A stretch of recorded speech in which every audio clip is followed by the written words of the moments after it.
June 24, 1941, near Raseiniai, Lithuania. Dawn bleeds over the Lithuanian fields.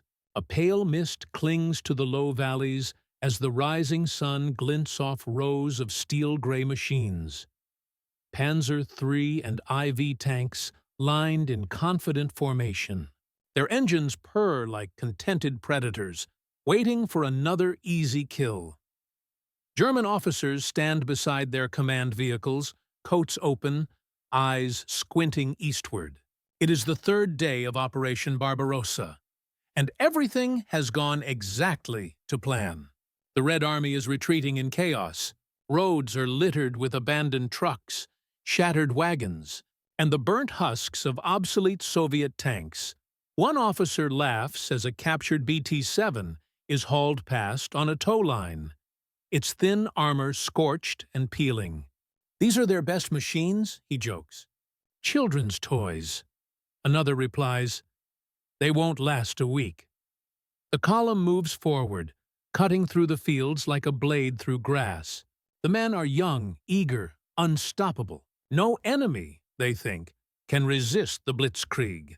But 20 kilometers ahead, beyond the haze and smoke, something waits. Something the Germans have never seen before. A shape of steel, silent and immovable, standing alone on the road to Raseiniai. And by nightfall, it will have stopped an entire Panzer Division. June 22, 1941. At 3:15 in the morning, the largest invasion in human history begins. 3 million German soldiers surge eastward across an 1,800-mile front. From the Baltic to the Black Sea, artillery thunders, aircraft roar, and the ground itself trembles. Operation Barbarossa, Adolf Hitler's gamble to annihilate the Soviet Union in a matter of months, has begun. The early reports are everything Berlin hoped for. Within hours, Luftwaffe bombers have destroyed over 1,000 Soviet aircraft on the ground. Panzer spearheads slash deep into Soviet territory, bypassing strongpoints, cutting supply lines, and enveloping entire armies before they even realize they are surrounded. The German officer corps, veterans of Poland and France, see confirmation of what they already believe, that Blitzkrieg is unstoppable. Rapid mechanized warfare, coordination between armor, air power, and infantry, a symphony of movement and precision, is rewriting the rules of combat. They view their new opponent with contempt. Intelligence assessments describe the Red Army as vast but backward, its officers purged, its troops poorly trained. Captured equipment supports that view. Obsolete T-26, thinly armored BT-series tanks, and artillery from another era. German field manuals note that most Soviet armor cannot withstand the 37mm gun of the Panzer III. The mood is triumphant, even arrogant. By late June, entire Soviet divisions are collapsing, communications are in disarray, and prisoners march west in endless columns. Propaganda in Berlin proclaims that Bolshevism will be destroyed before the leaves fall. Yet beneath the chaos and smoke, the Wehrmacht is encountering hints, small, troubling hints, that something about the Soviet defense is not as primitive as expected. In scattered reports from the northern sector, near the border of Lithuania, German reconnaissance units begin describing encounters with unknown heavy tanks. At first, these claims are dismissed as errors. Some commanders assume they're misidentified bunkers or improvised armored tractors. Others laugh them off. Impossible, they say. The Red Army cannot possess such machines, but the reports keep coming. Shells bouncing harmlessly off thick armor. Guns unable to penetrate even at close range. Vehicles that return fire with shocking accuracy. The first mention of a new type of Russian tank appears in the situation reports of Panzer Group 4, commanded by General Erich Höppner, driving north toward Leningrad.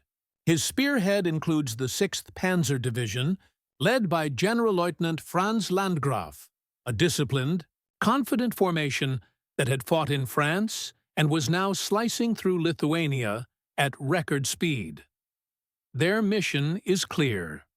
Cross the Dubysa River, seize the town of Raseiniai, and continue toward the vital junction at Daugavpils.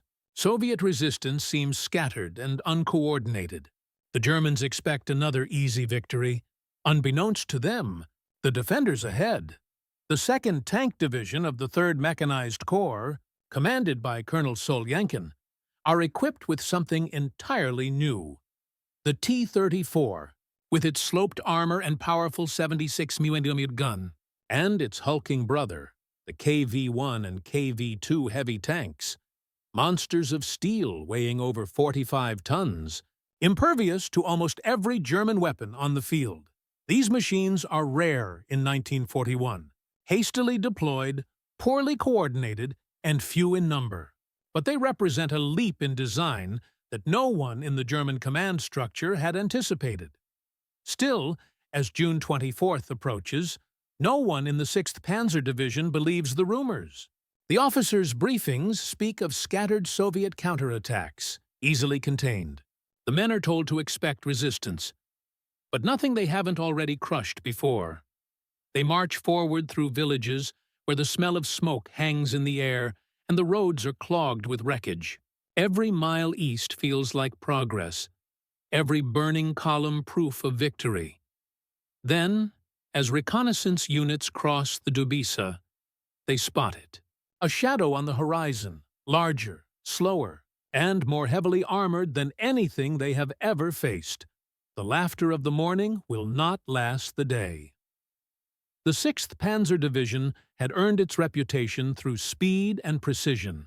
It was a veteran formation forged in the crucible of France and polished by the doctrine of Blitzkrieg. Its commander, Generalleutnant Franz Landgraf, was a disciplined officer, efficient, methodical, confident. Under his leadership, the division had raced across Belgium and France in 1940, overwhelming enemy positions in days. Now, a year later, his men expected nothing less from the campaign against the Soviet Union. By the 3rd day of the invasion, their advance through Lithuania was a textbook example of German operational art. Columns of panzers and half-tracks rolled eastward in tight coordination with Luftwaffe reconnaissance flights. Fuel convoys followed in rhythm, and radio chatter carried the same steady cadence. Targets captured, enemy retreating, roads secured. At division headquarters, optimism bordered on euphoria. Intelligence officers reported Soviet units breaking apart under pressure. Prisoners, frightened, ragged conscripts, spoke of confusion in their ranks and contradictory orders from Moscow. For Landgraf and his staff, it was clear that the Red Army was collapsing faster than even the planners in Berlin had predicted. And yet, something in the field reports didn't fit the pattern. Near the village of Raseiniai, lead elements of the division's reconnaissance battalion, Kradschützen motorcycle troops, stumbled upon heavy resistance. Soviet tanks, far thicker and more heavily armed than anything previously encountered, had taken up defensive positions near the Dubysa River crossings. The first exchange was short and bewildering. German anti-tank guns opened fire at close range. The standard 3-point invincible fighter PK-36, nicknamed the Door Knocker by soldiers for its futility against strong armor. Their shells sparked harmlessly against the Soviet hulls, leaving bright scars but no damage. The Soviets returned fire. A single 76mm round tore through a Panzer III like paper. Another hit an armored car, sending it tumbling in flames down an embankment. The entire engagement lasted less than 15 minutes, but its impact reverberated through the battalion. The report that reached Divisional HQ was cautious but clear. Enemy fielding new heavy tanks. Our guns ineffective at 300 meters. The reaction was disbelief. German doctrine, based on years of intelligence and field testing, insisted that no Soviet tank could withstand direct hits from the Panzer III's gun. The staff officers at headquarters laughed it off, suggesting the men must have exaggerated under pressure. Perhaps they hit the tracks, one remarked. Perhaps the armor was sloped. Still, Landgraf authorized a reconnaissance in force for the next morning. A company of panzers would push forward, supported by artillery, to probe the defenses and secure the bridgehead. That night, as the division bivouacked near Raseiniai, the atmosphere remained confident. Engines were serviced, ammunition reloaded, and field kitchens distributed hot stew. The men gathered around fires, speaking of how soon they would reach Leningrad, perhaps even Moscow by August. Few believed that the Soviets could mount any serious armored counterattack, but some of the frontline troops had seen what lay ahead. In the fading light, they described massive silhouettes moving among the trees, tanks taller than houses, with armor so thick their shells simply bounced off. Others claimed to have seen the rounds ricochet like sparks off a hammer. The veterans of France frowned at the stories, but a few of them, men who had stared into the guns of British Matildas the year before, knew what such shock meant. At dawn on June 24th, the German column began to advance toward Raseiniai once more. The fields shimmered with dew, and the roads vibrated beneath the treads of dozens of tanks. Ahead lay the Dubisa River, and beyond it, the faint silhouettes of Soviet armor. Among them was one vehicle unlike any other, a KV-2 heavy tank, its massive turret housing a 152mm howitzer, positioned at a crossroads to guard the Soviet rear. No one in the German column yet knew its name, but before the next sunrise, they would remember it as the tank that halted a division. The arrogance of success was about to meet the immovable reality of steel. For 2 years, Blitzkrieg had defined the German way of war. It was not just a tactic, it was a belief system. Fast-moving armor, supported by mobile artillery and close air power, could paralyze an enemy before they could organize resistance. Every tank, every gun, every radio operator was part of a synchronized machine built on speed and coordination. Against Poland, France, and the Low Countries, the doctrine had worked flawlessly. German panzers, though often outgunned individually, had triumphed through maneuver, communication, and shock. But Blitzkrieg had an unspoken assumption that the enemy's defenses would crack before the German advance slowed. It depended on mobility, not attrition. Against a foe that could simply withstand the assault, the entire structure began to tremble. At Raseiniai, this flaw was exposed with cruel clarity. The KV-1 and KV-2 were not fast, but they did not need to be. Their purpose was to absorb punishment, to block, to endure. When one of these machines positioned itself astride a road or bridge, the German columns, so reliant on momentum, were suddenly frozen. Tactically, the German officers knew how to outflank, encircle, and annihilate. But how do you encircle something that will not move, that shrugs off every shell? The KV tank turned the doctrine of Blitzkrieg inside out, trading speed for sheer invulnerability. For the first time, German tank commanders faced an opponent they could not destroy through maneuver alone. The battlefield had become a test not of movement, but of persistence. In 1941, German tank design was still built on the lessons of the interwar years: moderate armor, high mobility, and effective radios. The Panzer III carried a 37mm or short 50mm gun, while the Panzer IV mounted a low-velocity 75mm howitzer designed primarily for infantry support. Both were formidable by 1939 standards, but against the new Soviet machines, they were relics. The T-34 appeared first, sleek, angular, with 45mm of sloped armor that effectively doubled its resistance to penetration. Its 76.2-meter gun could pierce any German tank from over a kilometer away. The Germans were astonished, not just by its power, but by its simplicity. Wide tracks for soft terrain, diesel engine, and efficient suspension. Yet it was the KV series that truly shattered their confidence. The KV-1, with 90mm of armor, and the KV-2, weighing over 50 tons with a massive 152mm howitzer, were designed for breakthrough operations to crush fortifications and absorb counterfire. To German crews used to dueling light tanks and anti-tank guns, these Soviet heavyweights seemed impossible. Field reports told of shells ricocheting like sparks off an anvil.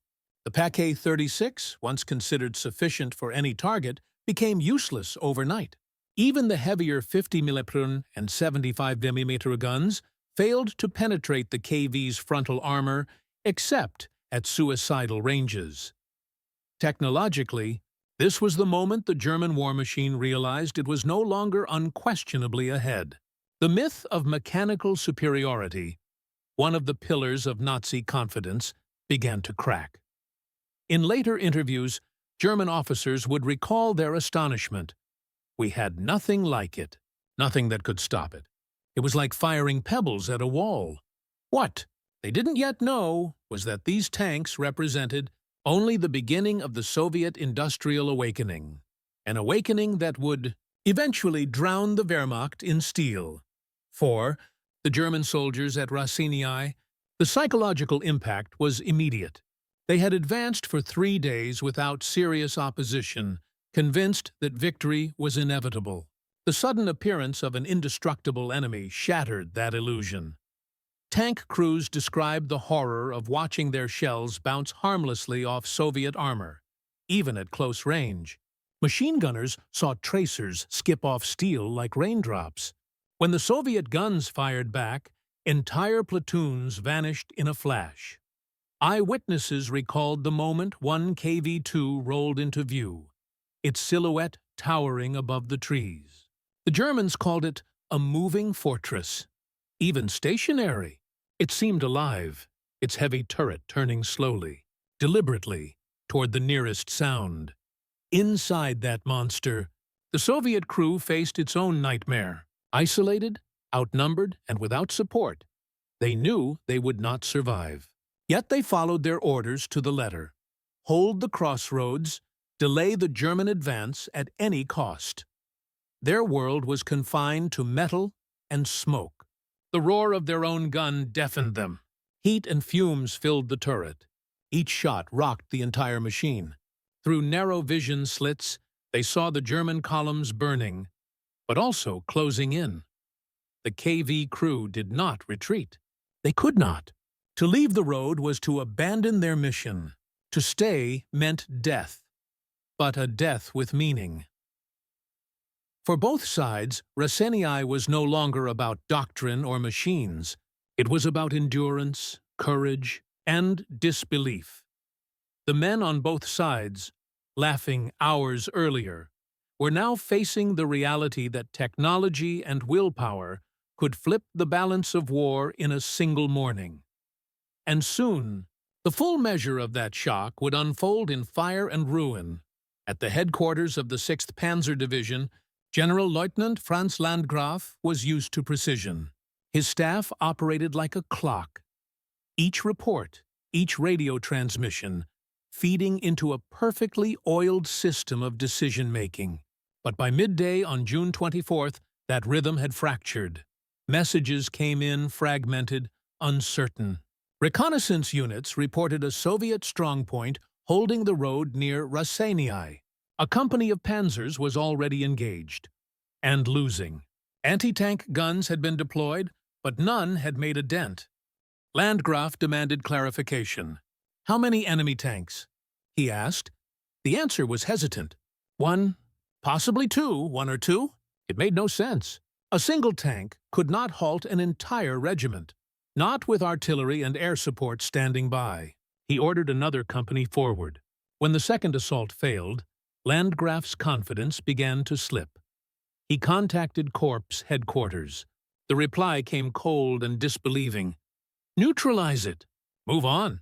But neutralization proved impossible.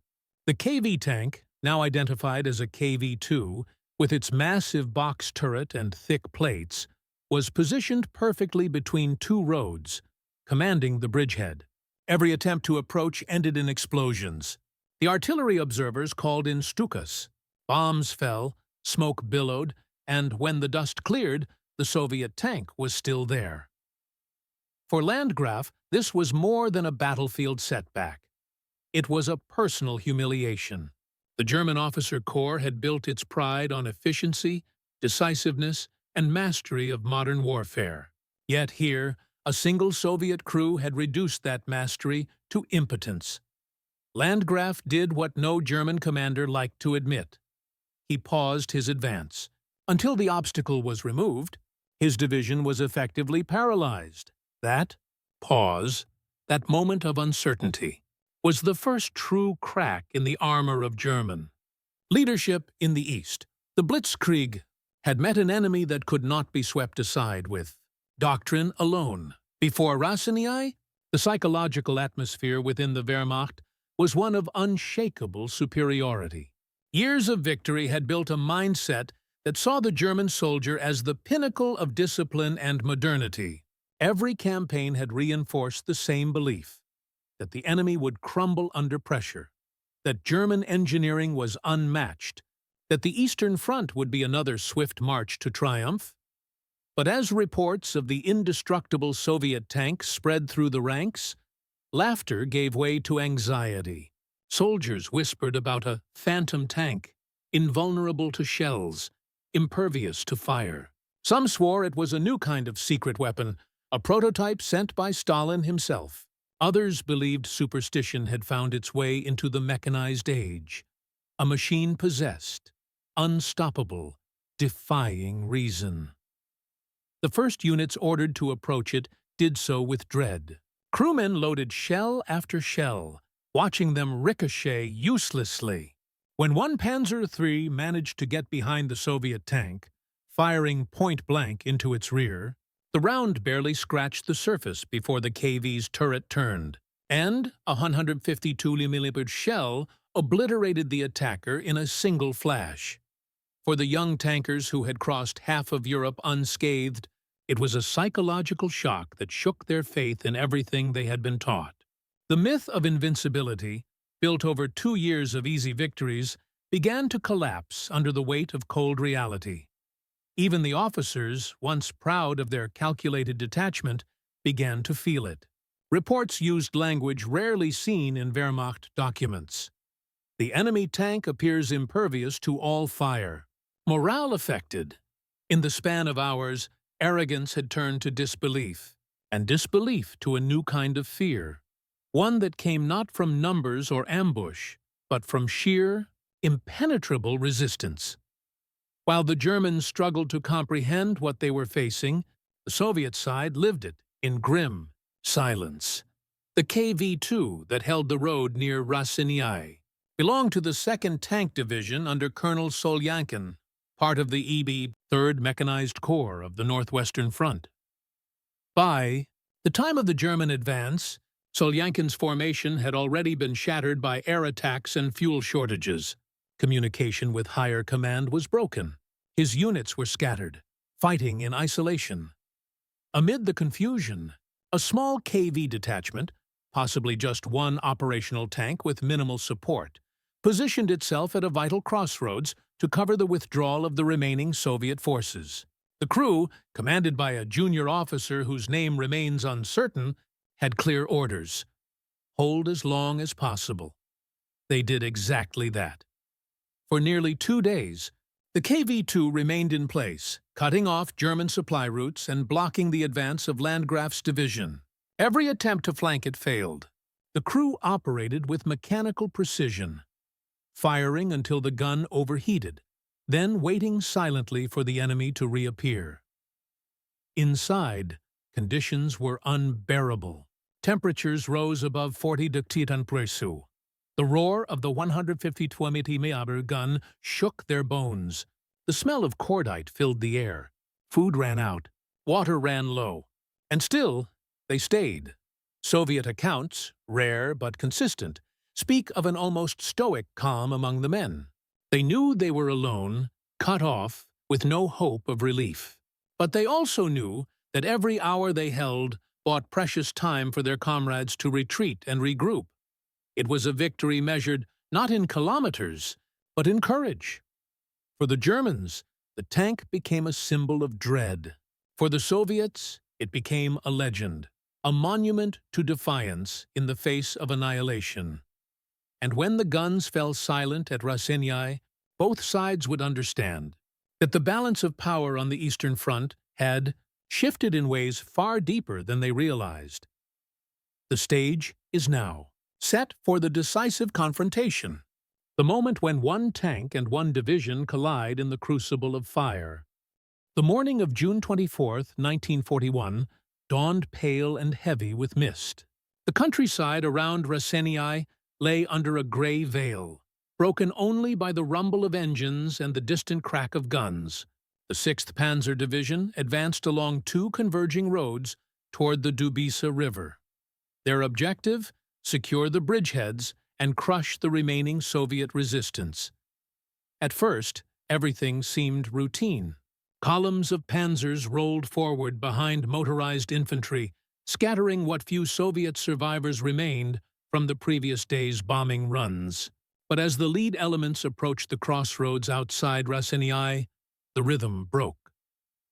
From the tree line ahead came a deep, unnatural sound.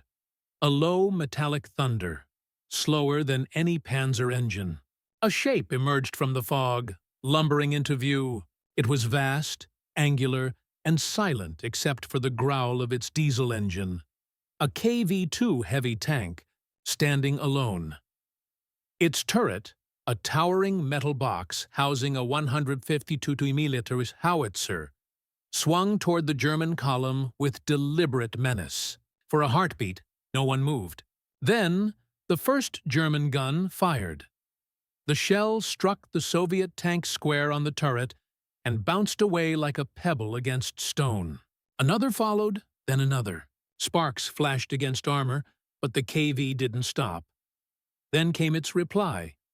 The first Soviet shell landed in the middle of the road, obliterating a Panzer III in a single instant. The blast threw debris and bodies across the ditch. German gunners scrambled to reload, trying to flank, to find a weakness. But the KV's thick armor shrugged off their every attempt. One panzer tried to maneuver behind it, the only place where armor might be thinner, but the KV's turret, though slow, rotated just in time. The 152mm gun roared again. The panzer vanished in a plume of fire and smoke. Within minutes, the entire advance had stalled. The road was littered with wrecks. Crews abandoned burning vehicles and crawled into the ditches for cover. Radio operators called frantically for artillery support. Landgraf, receiving the reports at Divisional HQ, could scarcely believe them.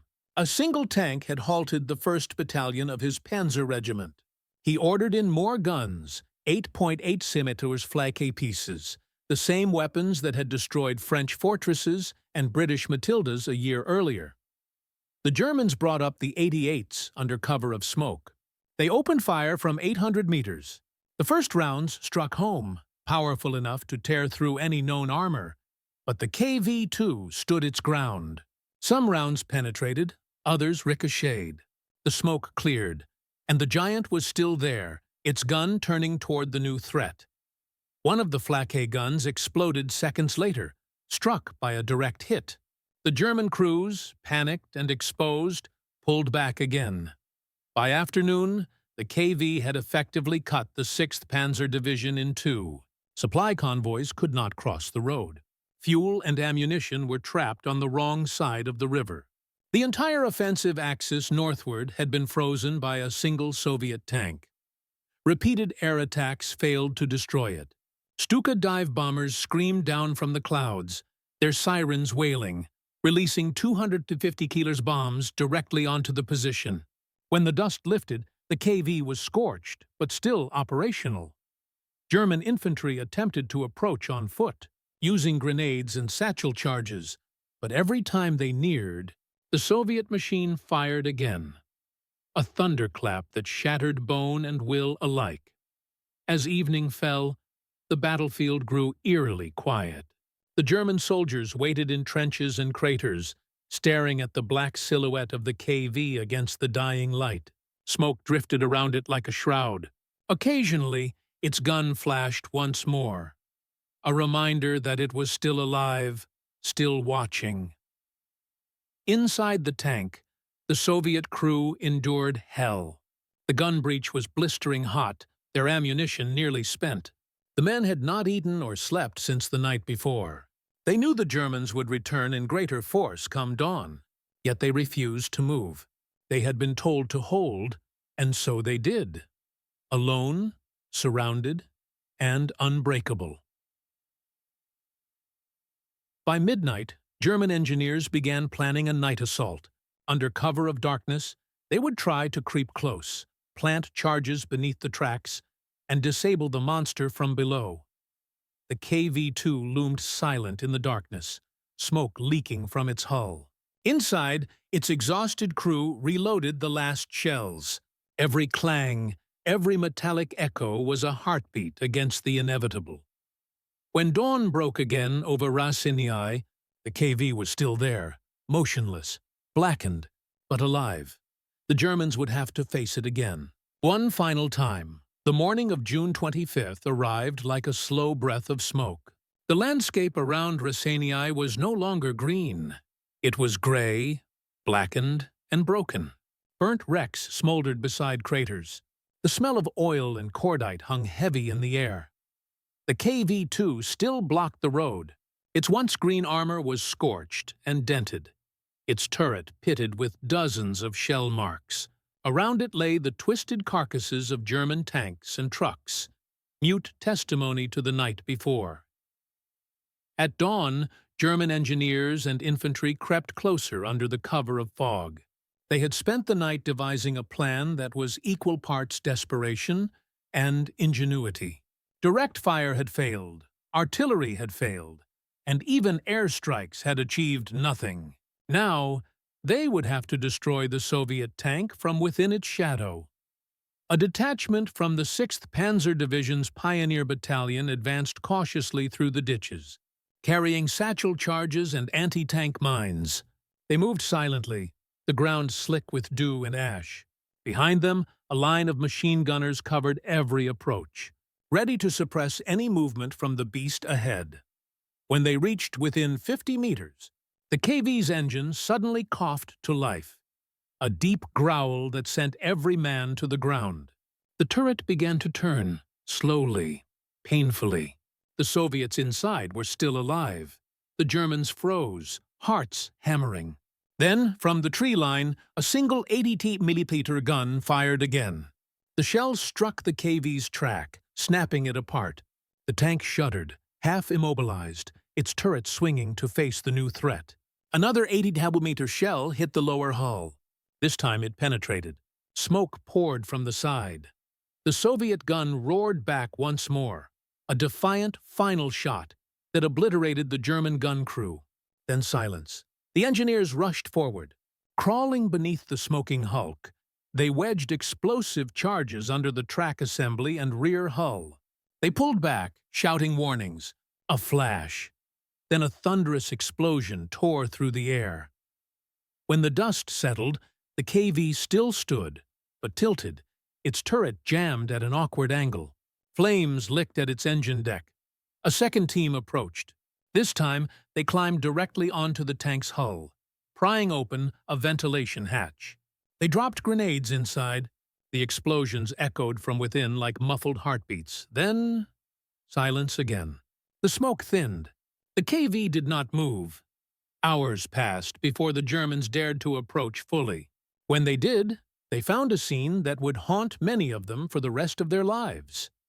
Inside the tank, the Soviet crew lay at their posts, blackened, still gripping their weapons. The interior was scorched and twisted from heat. Their final shells sat stacked near the breech. The gun remained locked in place, aimed toward the German line, as if waiting for one last shot. Out of respect, some of the German soldiers stood quietly. They had fought a single machine and found within it something terrifying. Not just armor, but conviction. One officer reportedly murmured, "They fought until the last breath." For 2 full days, that single KV-2 had delayed the advance, of one of Germany's most experienced Panzer Divisions. It destroyed or disabled dozens of vehicles, killed scores of men, and shattered the illusion of invincibility that had carried the Wehrmacht from the Channel to the Dnieper. When Landgraf's staff finally reported the road cleared, their message was almost reluctant. Obstacle eliminated. But those two words concealed what every man in the division already knew. This had been no mere obstacle. The engineers towed the KV's charred remains off the road to clear the route. German officers examined it closely, measuring armor thickness, noting the sloped surfaces, the massive gun, the precision of its welds. One of them wrote in his report, "If the Russians can build tanks like this in numbers, we will lose the war." That afternoon, the 6th Panzer Division resumed its advance toward Daugavpils.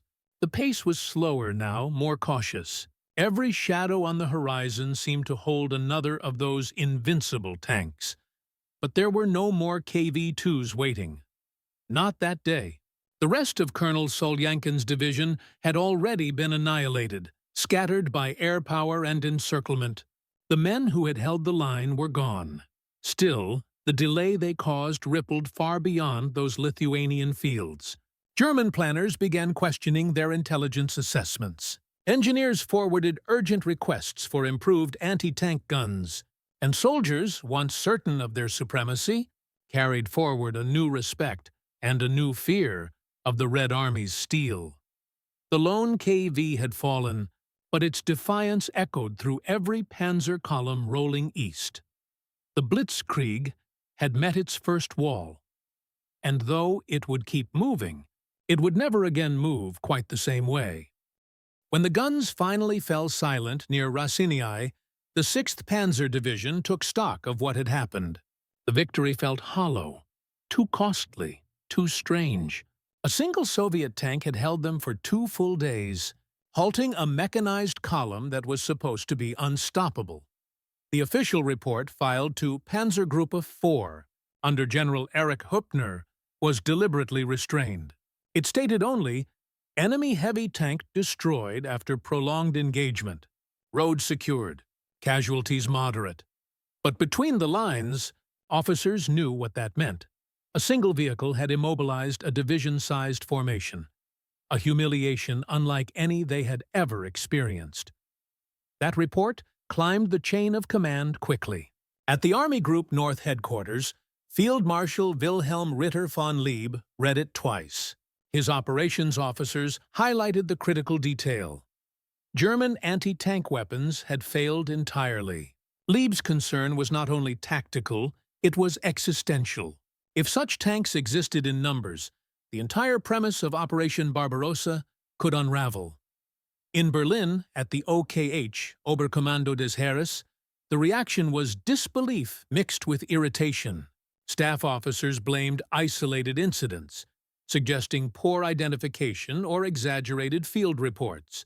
But technical officers, particularly those familiar with the captured wreck, were alarmed. Their measurements confirmed the nightmare. The Soviet KV's armor reached up to 100 millimeters thick, sloped in places, impenetrable by most German guns. The Wehrmacht's 3.7 Saporidid Pak-36, the workhorse anti-tank weapon of the early war, was now obsolete overnight. Even the 50mm gun of the Panzer III, once considered formidable, struggled to damage the Soviet tank's sides at close range. Only the 8-point Izzeti flak, a weapon never designed as a tank killer, had proven capable of piercing the KV's hide. The lessons spread quickly through the front lines. Orders went out to reinforce every Panzer Division with 88mm guns whenever possible, to modify tactics against heavily armored Russian tanks, and to avoid direct confrontations without air or artillery support. For the first time since the outbreak of the war, the myth of German technological superiority began to erode. In France, German panzers had seemed like the apex of modern warfare. Fast, efficient, decisive. Now, in the vast fields of the Soviet Union, they were suddenly the lighter machines. Crews who had once laughed at Soviet toys now spoke of the T-34 and KV with a kind of fearful respect. The reports from Raseiniai were soon followed by similar encounters along the entire front. At Lapel, Minsk, and Smolensk, German formations clashed with waves of Soviet tanks that refused to die easily. Some officers began calling them Stalinvögel, Stalin's birds, a mix of mockery and awe. Behind the front, German engineers worked furiously to design better anti-tank weapons. The psychological toll was as heavy as the tactical one. Officers who had marched east with certainty now wrote cautiously in their journals. Captain Hans Becker of the 1st Panzer Regiment recorded, "We have met the enemy's armor. It is stronger than ours, perhaps stronger than any in Europe. If they learn to use it properly, we will be in trouble." The Raseiniai incident became a warning, a whispered story that traveled from battalion to battalion, a story of a single Soviet tank that defied everything the Germans believed about themselves. For the Red Army, though most of Solyankin's 2nd Tank Division was destroyed, the tale of the KV-2's stand was quietly passed up the Soviet chain as well. It offered a glimmer of pride in a month otherwise filled with disaster. Even as their armies reeled under the German advance, the legend of Raseiniai proved that the Soviet soldier and Soviet machine could still fight and win, even in death. By the end of June, the front had shifted hundreds of kilometers east. The KV's wreck still lay by the roadside, a hulking, silent monument to defiance. German soldiers passing by would glance at it uneasily, some saluting it, others spitting at it, but none forgetting it. That wreck was more than a burned-out tank. It was the first undeniable sign that the war in the East would not end in weeks, and that the Wehrmacht, for all its confidence, had finally met an equal made of steel. The remains of the Raseiniai KV-2 did not stay forgotten. German technical officers soon ordered it examined in detail, documenting every feature: the gun, armor layout, suspension, and turret construction. These findings were forwarded to the Heereswaffenamt, the Army Ordnance Office in Berlin. Their conclusions were sobering. The Soviet Union had built tanks that outclassed every German armored vehicle in service. The KV's armor rendered nearly all standard German weapons ineffective. Its 150 mm howitzer, designed for demolishing fortifications, could destroy a Panzer IV in a single hit. Within weeks, these reports contributed directly to the urgent development programs for heavier German tanks. The Panzer IV was upgraded with longer-barreled guns. The Tiger and Panther projects, already in conceptual stages, received immediate priority. In essence, the German response to the KV and T-34 was born in the ashes of Raseiniai. But the lessons went deeper than steel and calibers. The Wehrmacht began to reconsider its tactics. Blitzkrieg, the fast-moving, shock-based doctrine that had crushed Poland and France, depended on mobility and communication, not armor thickness. Against the Red Army's new machines, speed alone would not suffice. By late summer 1941, commanders were instructing tank units to avoid frontal engagements with KVs or T-34s. Instead, they relied on artillery, airstrikes, and flanking maneuvers. German engineers learned to call for 80 mm flak guns whenever heavy tanks appeared.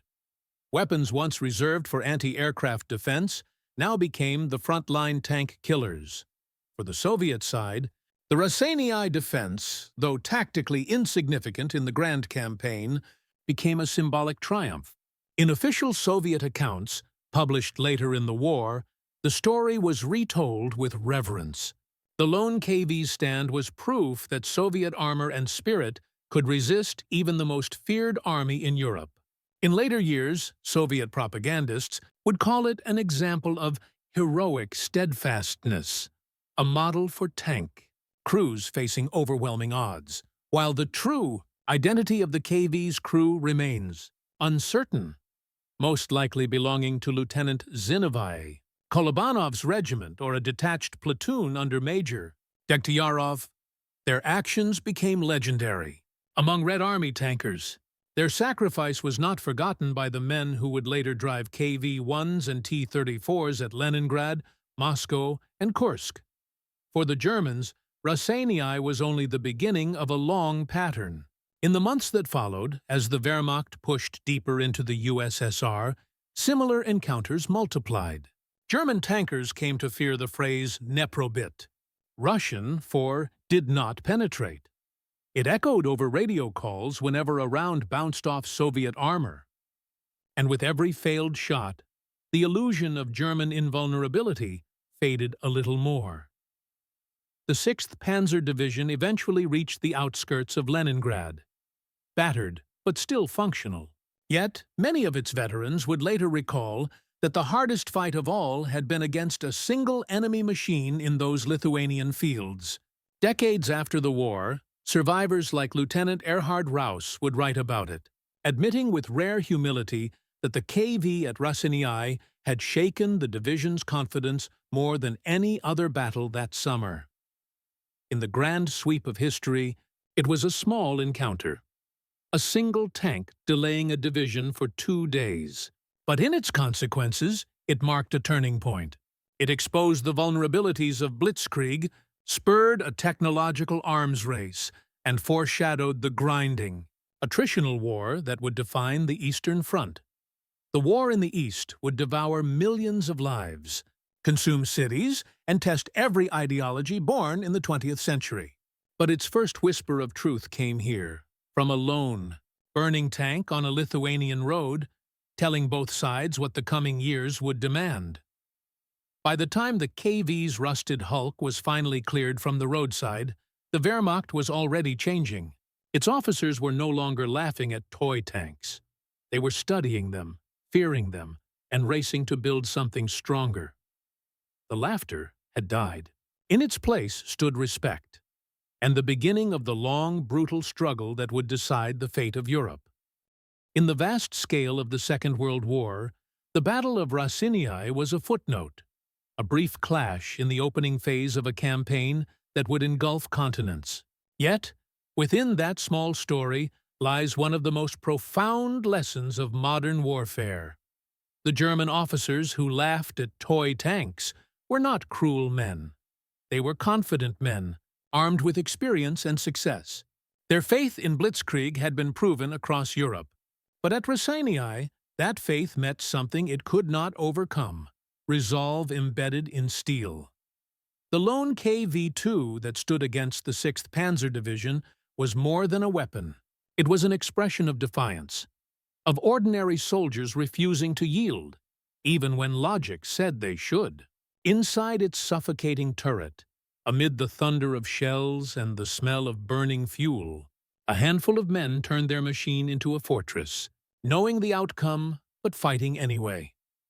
That act, a few men against a division, rippled far beyond those Lithuanian fields.